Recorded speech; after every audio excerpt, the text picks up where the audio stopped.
84 years of trapping, sponsored by Seavers Beavers. Y'all give them a round of applause.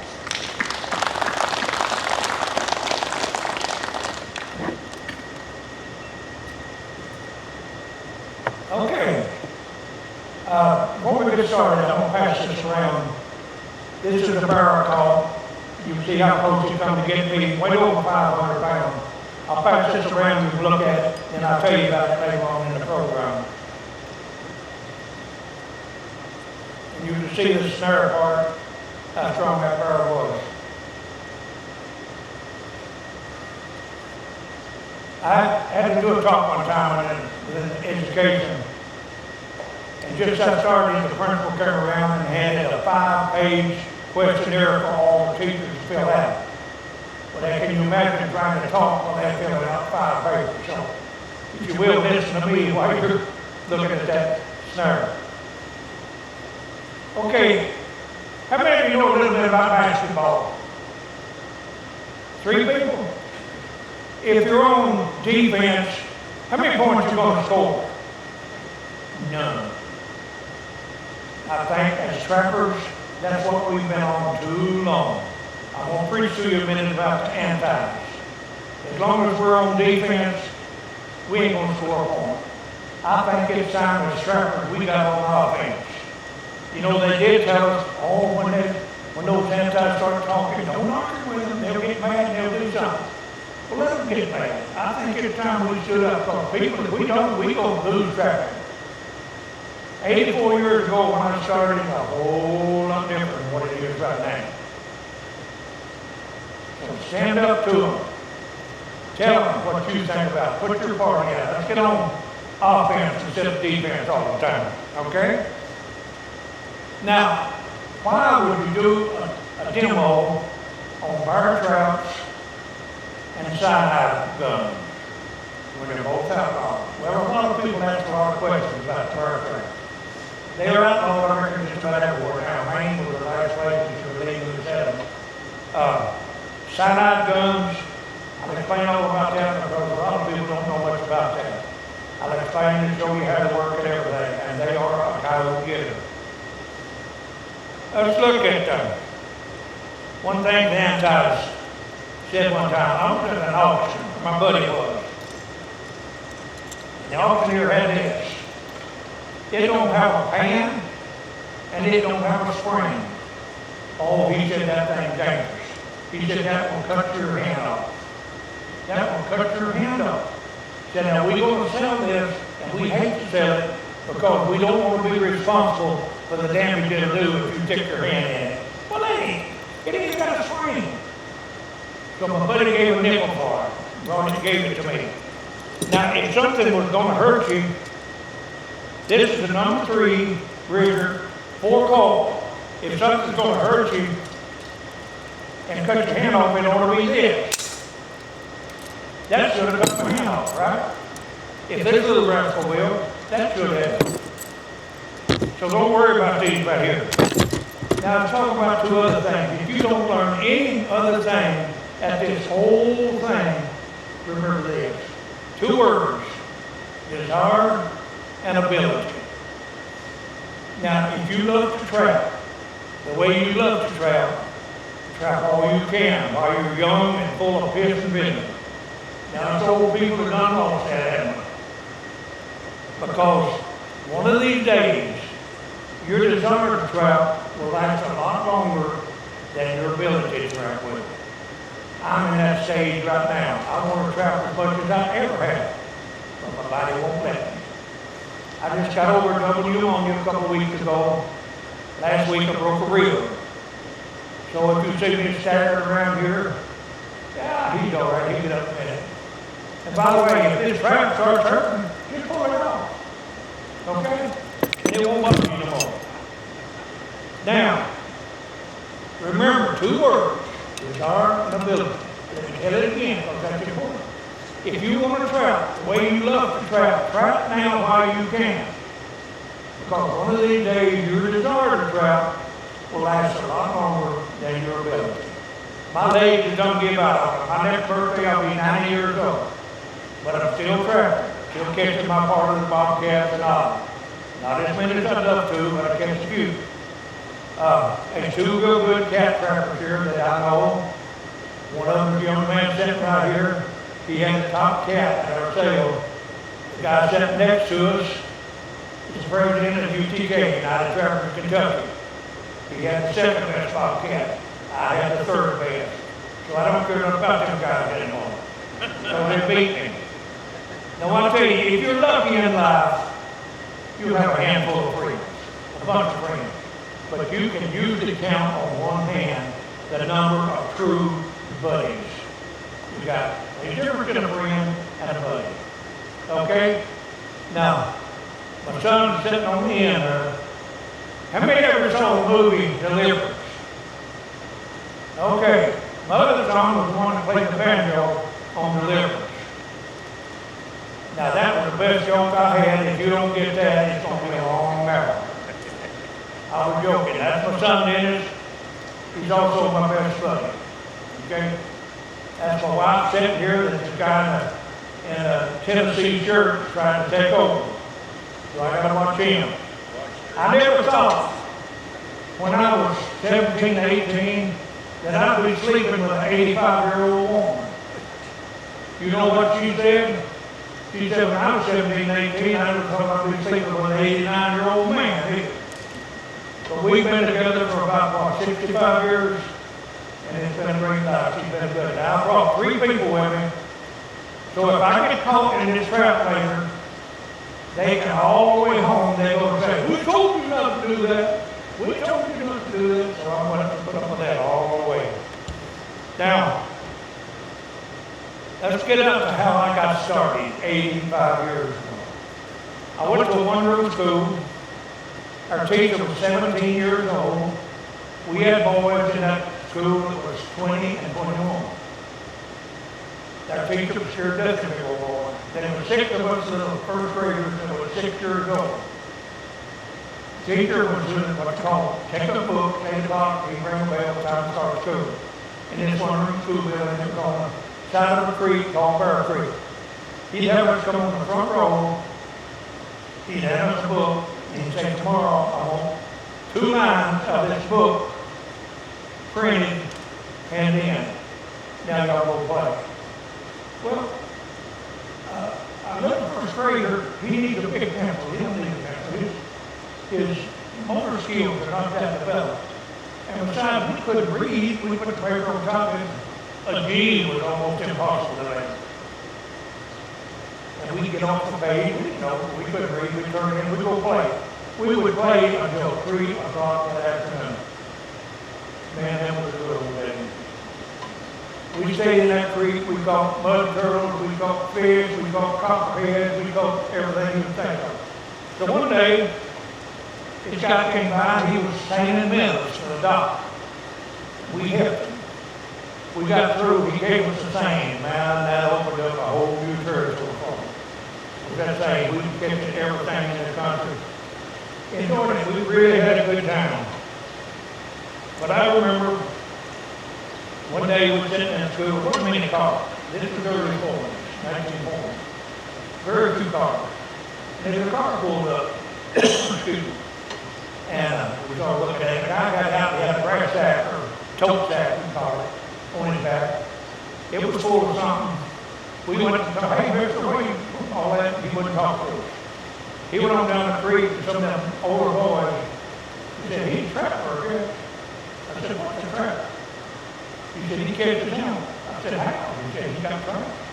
So we waited, he never came back out that day. So the next morning, about 9 o'clock, we looked, and the car pulled up again, he got out, he had that sack, and it was empty. Hey, Mr. Where you got that? He wouldn't talk to us. He went on down the creek. About 3 hours later, he came back. It was tails hanging out of that sack. Some was red looking with a white tip on the end of it. Some had rings around the tail. Man, there was magic in that sack. I didn't get over it then. I still haven't got over it. I wanted to be a trapper. And he talked that time for that magic. Man, I ain't never got over it. I still remember it today. So, all I can think about was catching something. 6 years old, my uncle on the store, I made around, I didn't have anyone invited anyway, but he would tell me, he'd say, you gonna make some money and catch up? Yeah. He said, there's some holes down my yard, you catch them, I'll give you a nickel apiece. And I said, how do you catch them? He said, get a hole, watch them, when that grass starts moving, and he said, you gotta be still. And the grass starts moving, he said, take that hole, dig him out. So I went down there about her, I found within that raisin, the saw, and I froze. About 45 minutes later, I saw that branch started moving, man, I took that hole, dug out a mold. I saw another place over there, some hole about an hour later, ground started moving, I got another. 2 more. I rode over to him, he gave me 2 nickels, that's the first time. I had 2 nickels at the same time. I bet you kids today can't remember the first time they had 2 $5 bills at the same time. And it was burning a hole in my pocket. Big old double coals. Remember double coals? Man, they was there cold and a big moon pie. I spent my 2 nickels, he said, boy, you can't break that whole thing. I thought, man, I'll break it off for the morning. It took me a while, and I laid it up on the counter, belts real big, I said it did. So that opened up, I wanted to catch stuff. I wanted to catch stuff. So I lived on the creek, and I'd see these animals swimming. I didn't know what it was. They wouldn't nobody tell you. When you were back then, they wouldn't nobody tell you. They said, foxes, you can't catch a fox, you're too smart. We didn't have coyotes then, didn't have bobcats, didn't have deer, very few coons. And he said, I kept seeing the same swim, and he had a cat or something in the back, and he walked the thing. So I got to snooping around in some of David's barn, and I found 2 or 3 old number 1 traps. So I borrowed them, and I guess I forgot to ever take them back. I don't know, some people would say that's silly, I think maybe the good Lord forgive me. I listen to the Lord. I caught a muskrat, the front foot, he was round that hind foot, set up, I thought I had a duck. Well, I'd never seen a muskrat, and somebody told me it was a muskrat. So I had an old dog, he 3 coon. Now it's about 8, 9 years old. I shot that coon out, and I took that number 1, I set it in a trail and called a gray fox. I had a gray fox, muskrat, and a coon. Mama helped me scan them, nobody in my family ever trapped, scanned or anything. And so Daddy told me, well, I never got those pounds. So Daddy told me, he said, I'm going to town Saturday, that I heard they go over here buying fur. So I proudly got my 3 hides, put them in a sack, took over, and guy asked me, what do you need? I said, I got some fur on the sack. So, thank you. So he put on a big apron and gloves, went back there, and man, I proudly talked about, you know what he said? He said, boy, you ain't got much in it. That absolutely broke my heart. I think he gave me 65 cents for all of it, but that wasn't it. If he could just give me a quarter and say, man, you come on that, you said, I can't believe you come on that. I'd have felt like a winner. The way it was, it just killed me. So don't ever put a child down like him. Where are you going to look at when you're done something good? And let me just tell you 2 of the things that's changed in the last 84 years. First of all, back then there were no blacktop roads on it. Blacktop were little around town. The main road that we lived on, Highway 90, it was a gravel road, had a big mud hole in the middle. Well, one of my neighbors, him and his buddy, they had what's called a free ferry that came across the Common River. And they could bring 5 vehicles at 6 vehicles at a time. Well, when the vehicles come by, they usually be 5 or 6, and then would be nothing come by for about 30 minutes and 6 more. Well, while they wasn't nothing coming by, they get a 5-gallon bucket and pour water all in that mud hole. Then here they come, he started a quarter to pull them out. Now, for one guy said, I ain't paying no quarter, he backed off, get it. Got rid of the stuff, and he charged him 50 cents to get out. So, they had a way of making money. One thing that I really missed, there was no hunting sign. There wasn't a hunting sign, but no hunting sign in our whole county. Now, it's hard to find a place that don't have no hunting sign. See, these people that came in there could get away from it, but they probably wouldn't. No hunting sign ever, you can't do hardly anything now. I'd always like to go with very few cars. Everybody comes to town, wagon and views. I'd always like to go with looking at mules and the wagons and everything. I remember the first time I ever saw 2 airplanes at the same time. When an airplane went over, everybody stopped what they're doing and watched that airplane. And it was in the early 40s. Very few airplanes. I remember one time, I got to go to town about maybe 2 times a year. But I was walking around the square and it was full of people. I saw a quarter laying there. Well, I went trying to pick it up, and I couldn't pick it. I heard somebody laughing, and 5 or 6 guys looked out the window back at me. They had soldered or welded a nail to that quarter going in the concrete. Well, they started laughing at me, so I felt bad and I left. But I thought, now that's my quarter right there. So I went around to where Daddy's old Model A was, got the screwdriver. So I came back around there, and me and I fell in on that screwdriver. And they started hollering, hey, boy, leave that alone, hey, don't go. Well, when the nice holiday shit, I pried that loose and took off running to that quarter of my pocket. Now, did I steal that quarter? How many things I stole that quarter? How many things I did and I deserved it? I appreciate that. I hate for the good Lord to take me in the wrong place because I got that quarter.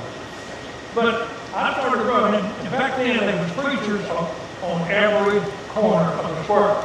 Preaching hellfire and brimstone, you know, and they would be getting on the sun around top. One of them grabbed me. Said, hey, boy, come here, give us a quarter so we can get enough gas. Go to the next town and preach God's word. Well, I wasn't going to get that quarter, huh? That was mine. So it carried me somewhere around home, and I kind of hid my trail around, got in the car, and laid down, and hid till Daddy came when we went home. I got home and took a file and a hammer. That was the first quarter I ever had in my life. I still remember.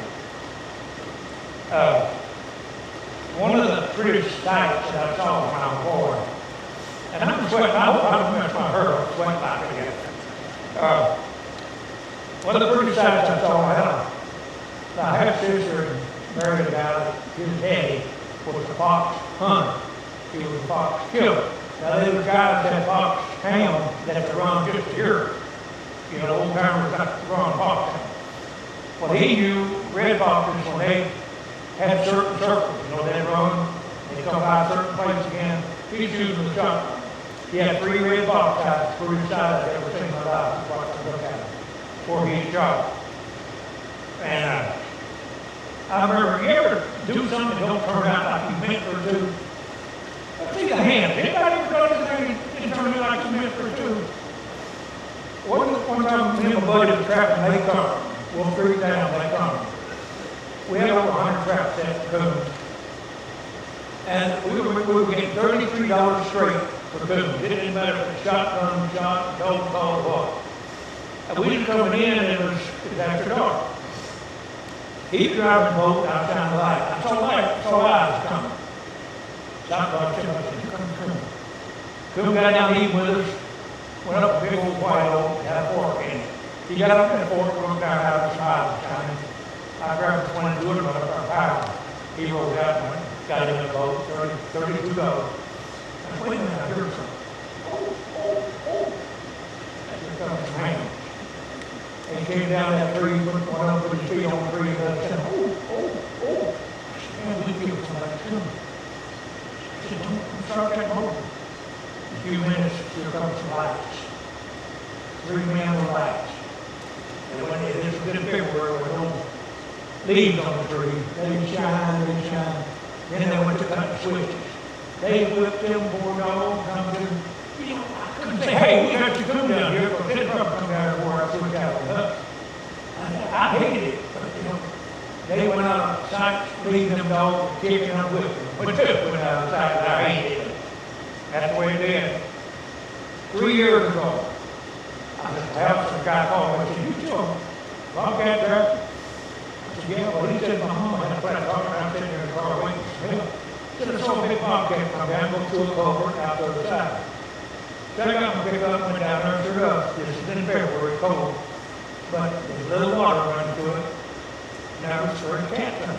So I went home, it was a round, corrugated culvert, about 3 feet. I cut me a water, a little bit bigger so I could wade in there. cut me a hole for 220. I waited in there. So when I backed out, it started raining. Raining all night. The next morning when I went down there, it was like 10 feet of water. I thought, man, the culvert stopped up and traffic. So on the other side, shine the light up in there. And I could see my trout. I see something kind of white. It looked like, in my imagination, I could see spots. Something like that. So I had a bunch of clothes on. It was cold, February, and I could barely fit in that 3-foot clothes. So I started crawling and crawling and crawling. And about 100 walls, just a big, long boat.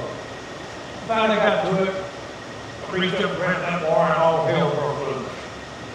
Here it all coming. And my legs stopped it up again. And it started coming up. And I had my head, my mouth, about that far. It was all right to breathe. And I thought, God, this is it? You know, this is it? This is going to be it? So I kept moving my feet and finally it started going downhill. So I finally got down and I started backing out. There's so many leaves and everything was covered in mud, you couldn't tell anything. But there's a whole water down at the bottom. I washed it off. First thing I saw was a little slick tail with a little hair on it. I'd call it a little possum. About that long. Risked my life for a little possum. But that's the way it goes. You never know. Now, later when I went to college, on a basketball scholarship, I played 4-year varsity. Of course, black boys wasn't playing that now. I mean, then, I couldn't carry water bucket now the way they call it gone. But I was still trapping. I was hitchhiking to my trout. Well, 24 check. I didn't always make that 24 check. According to who would pick up the hitchhiker. So, I buried me back and I was skinning the mink in the dorm one time. I come through the center. And my roommate wasn't too happy about that. But then we played St. Louis, and MC Taylor had a big outfit in St. Louis at the time. So we went down, I took my fur, set it, and the whole basketball team and all the coaches went with me. And they gave us a grand tour of MC Taylor place. And they bought the fur, I never forgot that. One of my curious letters that I ever got was J. Curtis Riggs. And you ever heard of J. Curtis Riggs? At the time, probably the best mink trapper in the country. He wrote me a personal letter with a diagram so we have a trapper river that fluctuates all the time. I'm real proud of that. I was later at Fort Dix, New Jersey, in the Army. And my buddy from Ohio kept telling me, this was in the late 50s, he kept telling me about a trout that a guy from Canada named Converse had invented, and he tried to describe about the water, and I couldn't imagine what he talked about. So he wrote his mom, and she sent a little 110 back to us. Man, we played with that thing and we wore it out, and I couldn't wait to get back home and get that 110 and catch them bus rates, because you can absolutely clean out the bus rates with 110. But later, buddy and I was Tennessee 7th and 3rd. It was February, cold, big snow on the ground, and a car pulled up. 3 guys in it, they were all drinking. This one guy, a big old fat guy, didn't have a shirt on, it's February cold. Didn't have a shirt on, he was drinking moonshine out of the back of the car, sweating, big roll of sweat coming off of him. Well, they asked him before they got there, and said, he had just got some 220 Converse in it. They asked him if I could step on it. Well, I stepped on it, it was still set. And he came in, and they said, "Did you stick your hand in it?" No, he used to trap, the old steel trap, he stick your hand on the pan. I mean, under the trigger, under the gall, pull the trigger, you won't get caught, right? Well, it's Converse, it gets to be the side. He said, "I won't stick my hand in this side." I said, "I will this side." He took his head in that 220 Converse. I have never seen a guy sober up quick in my life. It took 3 guys to get it off of him, and he left there spoiling and crying. So I enjoyed that, believe it or not. Back when I was in school, I'd always go, you see a magazine that said the common government trapper. Well, that was my goal. I wanted to become a road driver. So I got acquainted with a guy in Great Colorado. And I got to one up with it, 20-some year helping guide help. And there's one thing about being a guide, you don't get the big boys. The hunter gets the big boys, you know.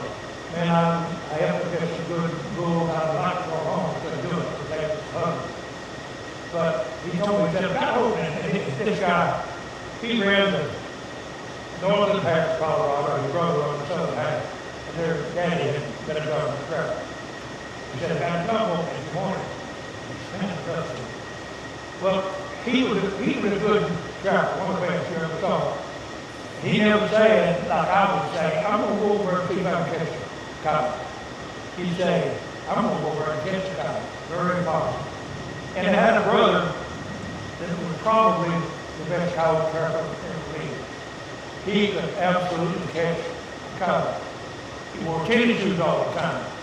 And a lot of these rangers, they wouldn't hire him. They said, we ain't going to hire no trappers that were in tennis shoes. Well, I'd say if them cowboys get off them horses and walk about 5 miles in them cowboy boots, they could probably get some tennis shoes. But he was a catcher. But he had one fault as far as I was concerned. A major fault. He'd work all week, he'd get his check, he'd go into the first bar or to get about half drunk, and the girls and the other people got all his money. Money he'd go and go back.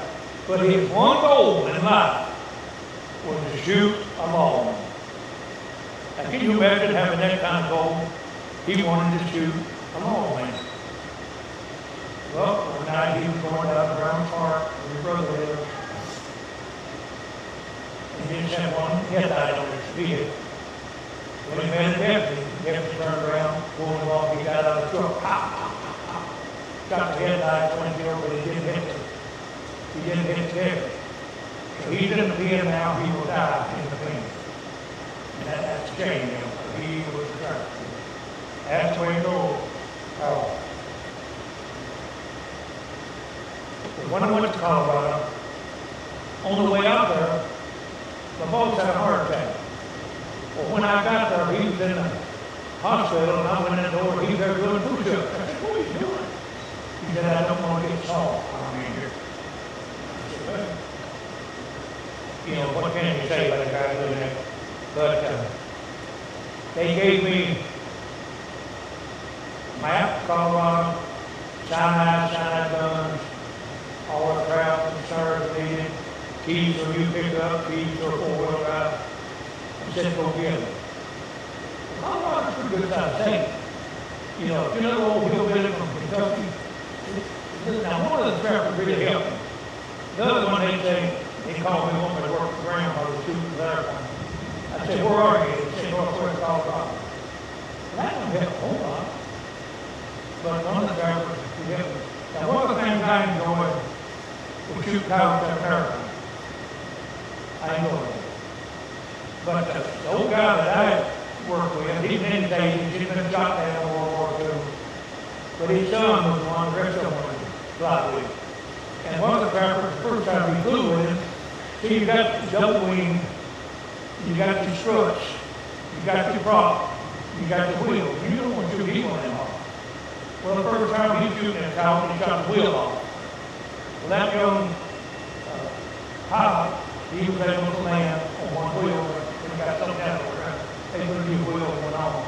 He killed 78 cows in one day. So what to do after it comes the snow, they get up in that airplane, they see where cows are in that snow, they start calling about dogs, you see that cow was gone. But the old man I was with, he had a prostate problem. He'd have to stop every 30 minutes. Typically, he just land that airplane down on the road, he's out to do his thing, back in, there we go. And when you get after the cow, if the 3 cows running, and you shoot 1 or 2 of them, others turn, go back the other way. Well, he lay that airplane up like this, scooting in that air, and him cuffs it, and be holding tight high hand, you know, hoping everything gets straightened out. Then you come back and go after the other way. But I enjoyed it. I got to see, I had a key to all the ranchers. And I I got to see sights that I was never got to see if I hadn't been doing that. So I said a while ago, why should you see stuff like this? I was 60-year-old before I got to be a government. So they thought, well, the change that you might get a chance to learn that if you want to. You won't regret it, I'll guarantee you that. Had some really, really good times.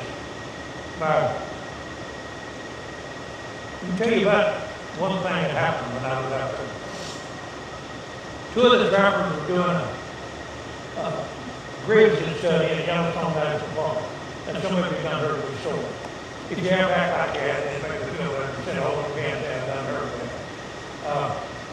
Doing a grazing study in National Park.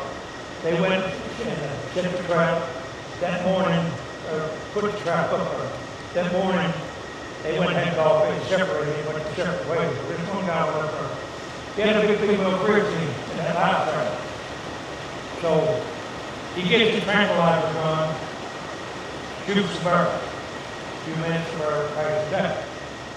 He goes back in the truck and he gets his radio collar and everything, raises the door up, goes in, and he's putting his collar on his bird. He hears the noise and he looks around, and the door falls. And you can't open that door from inside. He's got a pistol, a knife, and a shotgun in his truck. Now this is true. You got to think. He keeps searching, and finally he comes up with a little Pearl Ferndale police. He starts on the government man. Well, just a few minutes ago, he hears the government man and heard out. Well, he's still sitting in that trap. 3 days later, your buddy gets wondering, I can't remember who that. He goes up there and he sits on that very bird and sits there for 3 days, nothing to drink. And then the saying is, the poop hits the fan. He's killed an endangered species, grizzly bear, on national park. $50,000 fine, 10 years in the pen. And they fix to stick it to him, and everybody keeps raising much cane, they finally say, they let him go. But wouldn't that have been a shame if he'd done it? I know what happened if he hadn't been able to. That bear would kill him in a minute if he had it out there. One time, son was working in the next county.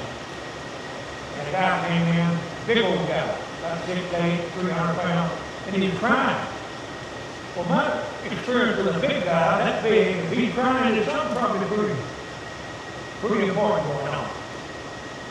He asked the son, he said, you guys got a bird trap? He said, yeah. He said, I want one. He said, there's a guy, a breaker on, and he's back up in them mountains there.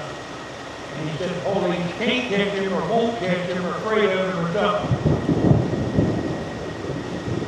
That means I'm telling the truth. Didn't actually happen. So he said, the guy comes out and said, I work for night. Got a 16-year-old daughter. He said, him and my daughter, or my wife and my daughter, when they take a shower, said he likes the window pane. He said, you got insurance for this? And he said, I want to borrow that tractor. He said, he brought to the fence, same place every night. He got a spot where I covered across with the foot. Well, I'm going to know this. Oh, there's some long bird you can know you help me in the pen for guard. So I did. But let's pretend that I did. See, don't have to mention.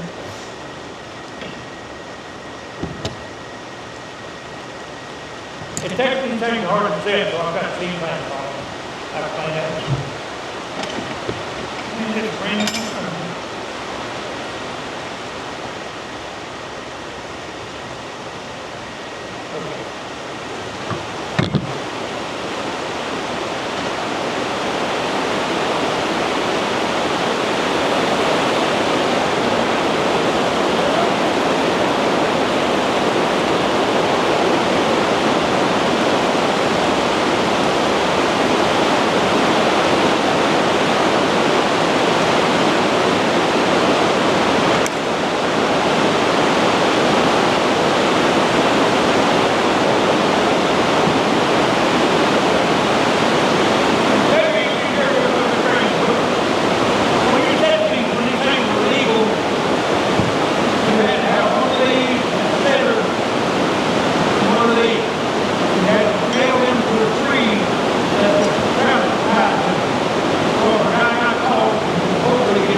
now, can you follow along in your mind?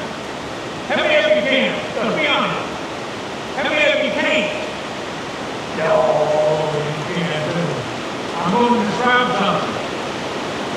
You are that guy that police can't get. This is your big old foot. Okay? So you come sneaking down out of the woods, you get down there almost to the fence, you see the guy leave, the farmer leave. So you walk up, you step across that fence.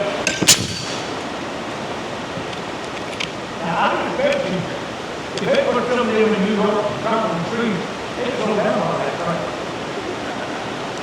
Now, I told some of them before, you know, you come around my house, gonna rape my wife, burn my house down. I'm too old to run, I'm too fat to wrestle, but there's one thing about me still work. That's right. So if you come around, how many of you feel the same way? Hey, I don't blame you. Do you see yourself do that? All right. Okay. Now, let's go down. Another thing I want to show you. That's a 90-pound female mountain lion. She had 3 cubs. We caught her. She killed this 900-pound horse. He was tied on a 50-foot leash, which gave him a 100-foot circle. And it was blood all over the side of his mouth. I told the girl that the girl out there making an argument, I told her what it was, and she drew a picture of it. But that female, I asked my boss when it went out, I said, what does a mountain lion kill? He said, anything it wants to. He had a big scar right down through there. He said, mountain lion. Got him there. So. Any questions so far about traps, about bear traps, before I get into the side gun? Now, if either lost you, if you don't feel a hoot, or I explain it. Halfway through, okay. Everybody caught up? Okay. I told you right here's a good cat trapper. He beat me last year. If you ever get a chance, come to the UKUTK Trapping Convention. Steve, a guy that's up there, he's the president, does a good job. Chase Vance, great trapper. He had the top bobcat. Steve had the second, I had the third. So I told you what I don't have nothing to do with them guys. Because they beat me bad.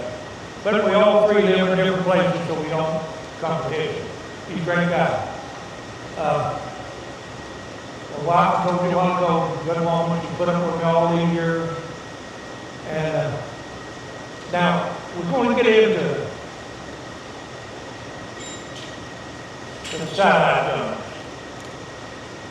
They're illegal to use here, they're illegal to use in Kentucky, illegal to use all the except if you were the state. But let me tell you something, them things will get a copy. Also kill a bird on them. Hey, I want to tell you something, maybe I'm hard to believe. I got a buddy that caught a bear last year, 2 years ago, in a DP. In a dog-proof trap, he caught a bear. He run his tongue down in that and caught him by the tongue. So he kept jerking and jerked the trap loose, run off, he was on camera, ran off with it. 2 days later, on camera, he came back. Had the shake the corn off, he hung that fast. He gave a jerk. That part of the tongue hole took off again and came back. But I thought that was real unusual to get a bear in a person. I mean, in a DP trap. These, John Brown had an article in Trapper Post a few while back.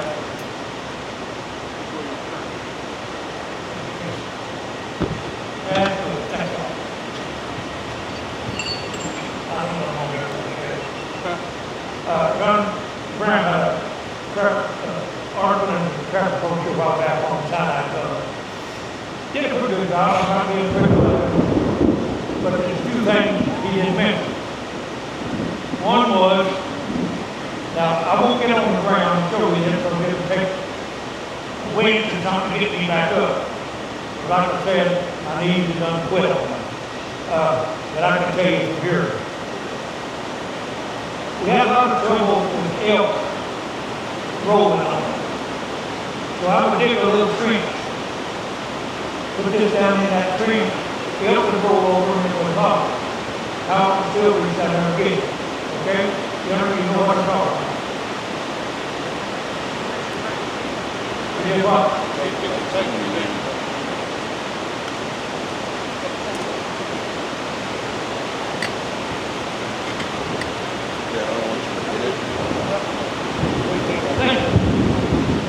See, I tear up just about everything I get hold of.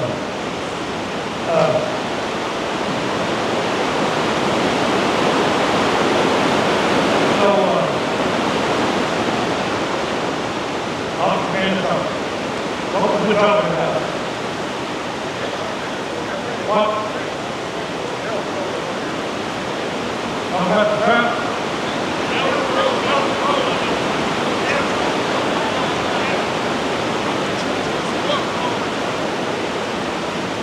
I can't hear her. You're making all this up, but don't Elk rolling and coming Oh, to the yeah, okay, good. So the elk would roll on it and we'd go it out. None of them had about that big down here. But let me tell you some of the things I saw. Like I said, I was back there when nobody else was going, so they had I would go ahead of the sheep and they had a winter pasture and a summer pasture. Summer pasture, they go up the mountain and that's where bad bean cows were. And I go ahead and try to have a cow on that when they got it. And I got along real good with the little race because I was getting paid, but I didn't understand. Man, I was having a ball. And these other guys, they go out for a while and they go over the yard and races go out to the yard and end up doing it. So I go over real good with them. And I got back home. Once I got to Mr. Randburg, when I got back home, they sent me a check, tip. He told me he was going to send me a tip. They sent me a tip for $1,750. And I appreciate that, and I put it on the first one. But, talk about the inside of it.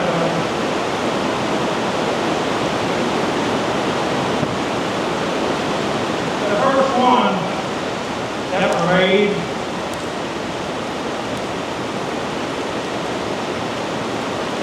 they use a route little pistol tail, 38 trails.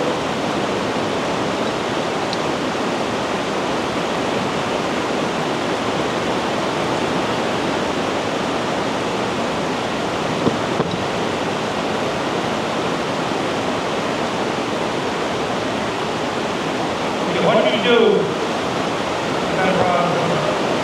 You drive this in the ground. I get a little creek or going. You drive that in the ground.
can't sell different part by spring.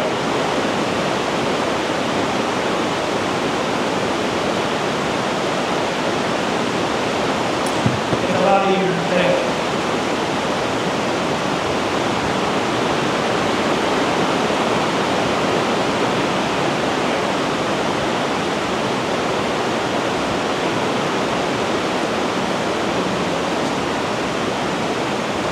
It don't have a scale. It's old.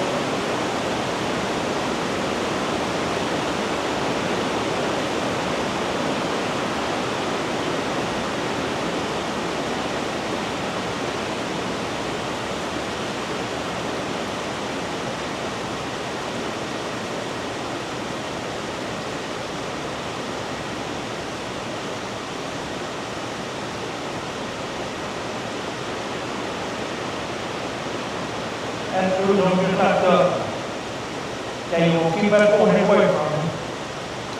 Put this in.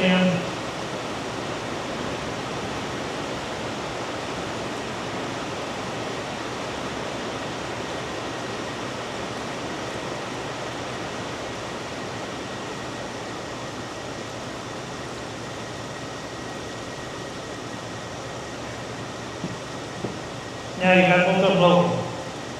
This is the one they used to use. Now, if the wind blows the side out toward you, don't breathe in. Okay? Now, if you listen, this makes a little noise. This is the old one. My boss said when it goes off, the cow may run 300-400 yards, you got a hunt for it. Because it scares you when it goes off. Okay? Don't breathe in.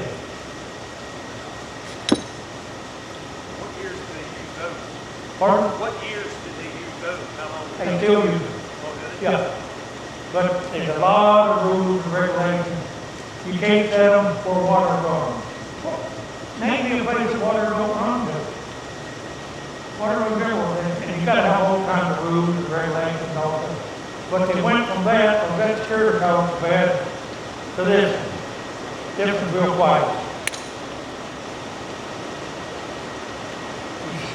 It didn't make much noise, did it? Now, I'm kind of dumb, but I ain't stupid. That one's side, that one's flour. Cornmeal and flour is what I had to load with. So I didn't want to take the cane. So I didn't want somebody to run up and look at that and say, hey, that's open. If you look in the gun barrel, pull the trigger, you can't move your head when that comes out there and get you. Okay? Any question on this so far? What did you use those? Pardon? I didn't get what did you use those? Cows. What? Cows. Always get cows. You put your lure on these. Now, if you got dogs, and all the herders have dogs, these are loaded with real red hot pepper. But use the same lure. Use the same lure, dog bites on that, he won't never bother these. Use the same lure. If you use a different lure, you love it. Tell them about using, you ain't told them about using it. I can't hear. You didn't tell them about using it, what you just show them how. Tell them about using it. What? Tell them about how you use them, when, why. How do you use them, when and why? What? How do you use them, when and why? When and why? Okay. If this cows, now, believe it or not, 5 minutes, okay. Believe it or not, I was working in Colorado when they outlawed steel trains. But the way they worked it, they took the survey in the middle of the day. A big part of them people didn't know what a cow was. They said, you think it should be legal to catch a cow and leave him in the trap for 4 or 5 days without any water or food, and him being in that hot sun or sulfur and everything? Well, shit, I voted against that. And so it passed the outlaw steel trap out there. You can use snares and you can use the cyanide gun. Okay, now you use these when you're after cows. That's getting cheap. And some people say, why don't we go to use poison? If they go home and they see some ice birds on the table, they go to Walmart and get some decon milk. So what's the difference? Okay, now, for about 2 minutes, I developed that float knocker set. It was right up in traffic code 3-4 inches about the seam when I sent it in. If you were on fluctuating water, you might want to look into this. It's trap on each, the other fish in the middle, a lot of times they can't do water. And the river I trap on, maybe fluctuate, maybe 6, 8, 10 feet a day. And that's the only thing I can come up with. Now, here's the last thing I'm going to do.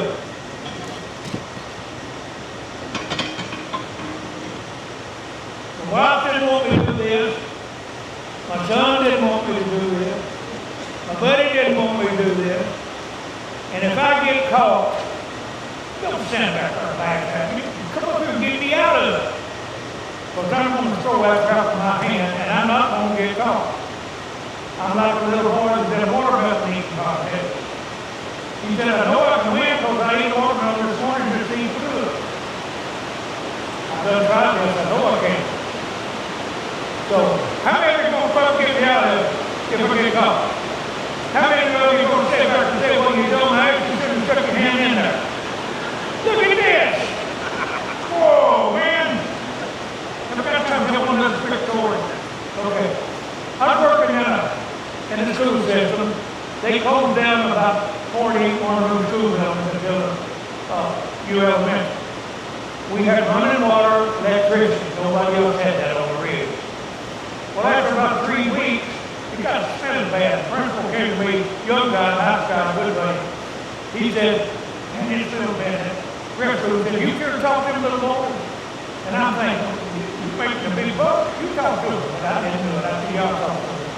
So I got over in the first grade and took them in there. I said, boy, there's still bad in here, don't they? Little pile of birds in that corner, little pile of birds in that corner. I said, well, that don't happen. I said, you see this talk? It's called urine. I said, you got to eat me. You don't hear it. And then out here, I'm not going to do this up. I said, now, you got to do a big job. You come over here and call it come over. Don't stand up on it like you got to put it there. I said, hey, when you do a big job, you back here, this is him. Anybody got any questions? No, you started out. Where you going when you got a safety shield? I said, just do that, don't matter. I wasn't talking to you. If I'd got after that boy, I would have been wrong. He had never heard it called big God. He never heard it. And the boy goes up to him and says, here we go. How many is not going to help me? I done forgot. 1, 2 ain't going to help me. 3, 4. Here we go. Wow, amazing. Didn't get caught. I'm coming back there. Okay. Hey, you've been a good owner. Thank you.